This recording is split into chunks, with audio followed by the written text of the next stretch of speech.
Good morning, everyone. Sorry for that extended delay due to diversion of health issues.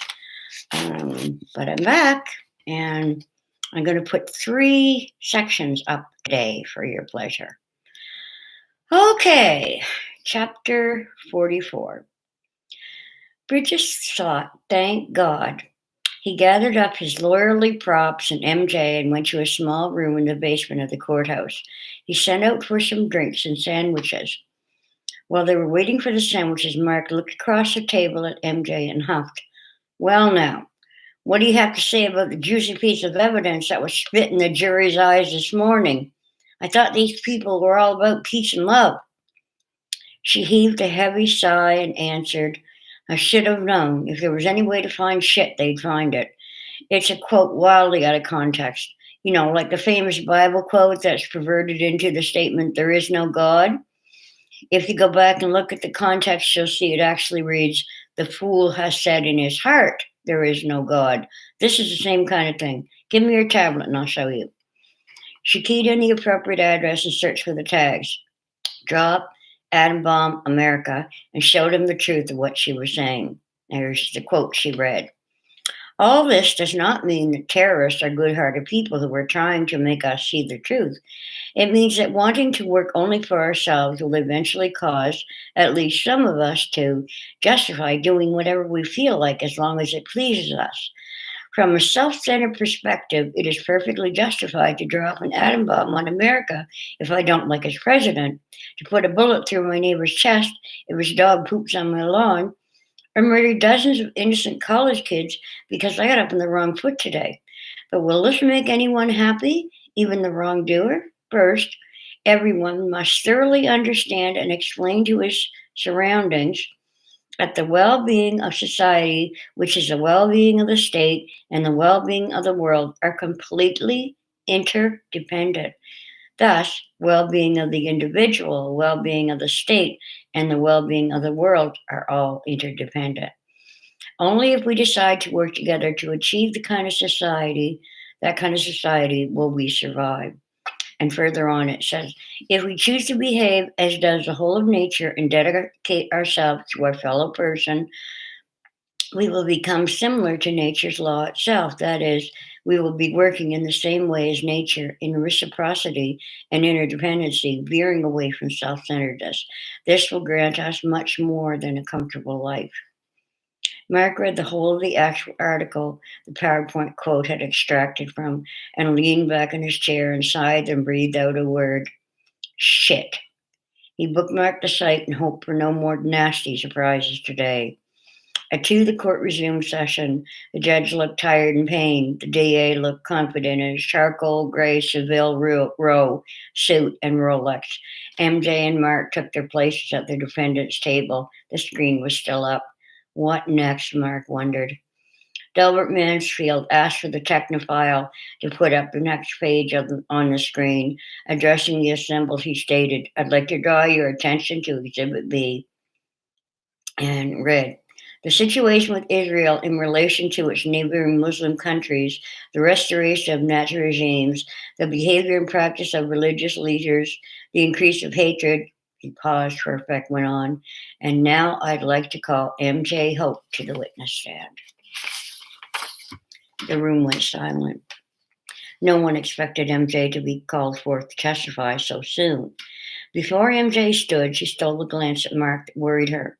Then she rose and stood up straight, and pulled her shoulders back and let go a deep, loud sigh as she walked up to the front to be sworn in. After that, she picked her way carefully over to the place in the witness box. She tried to arrange herself comfortable on the hardwood chair. How many movies and shows had she seen this done on? She never could have imagined how it felt to be the center of one's own doom or glory. Gilbert stepped up to the box and addressed her. So, Mrs. Hope, tell me why the Kabbalists hate the U.S.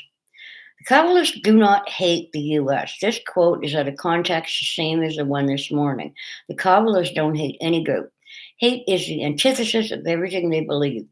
This quote is from a description of an interview done with the Rav by a journalist and anchorman Vladimir Maltov. The DA probed. So what do the Kabbalists believe? MJ gazed up to her left and took several deep breaths before she spoke. The study of Kabbalah can go on a lifetime. It's hard to pick something out of all the wisdom without losing much of its meaning. Delbert hissed. Try and humor us. MJ launched. Okay, originally the Creator made one soul, then he shattered that soul in pieces, which became a tiny point of light within each human's heart. When this point of light recognizes that it is separate from the Creator, then it is a soul.